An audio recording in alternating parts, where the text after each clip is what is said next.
بریا برزبونا دلاری بازار کرین و فروتن ترومبلان زورگرمی پی دیار بو پشتی دلار هم بر دینار عراقی برز بوی و سرجم پی تی وی اندی انجیانه بهای ترومبلان جی زور برز بویا که بویا اگر نها کرین و فروتن ترومبلان زور سستیل دیار بویا. لپیشانگه این فروتن ترومبلان نحیا شلا دزیجه اگر برزیا بهای دلاری کرین و فروتن ترومبلان هاتیا راستاندن وک فروشیار دنه دیار کرن. کجاگر برزیا دلاری توشی ضررین مزن بوینه.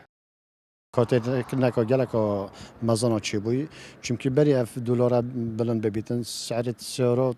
مناسب بازار جیه بو بازار خوش بو عالمی کردن و فرنت خلطات سیارات کردن گورینت کردن ویگاویت یا راستیه حرکت شول نمایا کردن و فرنت نمایا هر دفتر دلار تقریبا 20 ورقه 25 ورقه چه است جا خلق تقریبا زحمت بو یعنی ویسی گاویت تو 20 ورقه بکری بری نکاو سیارات دفتر بیتن ویگاویت سرتا یا 120 ورقه دلار اکثر بلند بو اگر دلار هدی بلند با چه بی کاری که نخون دامازه نچ کرد با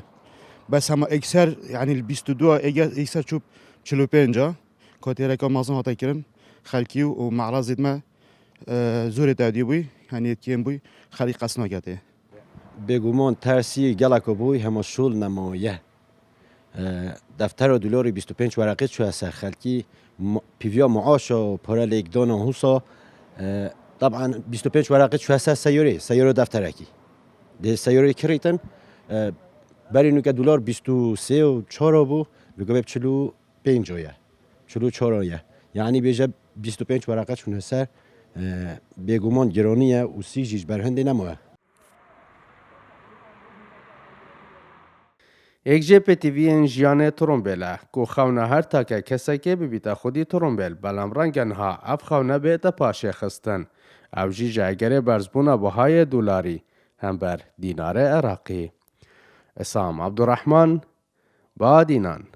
نحیا شلد سه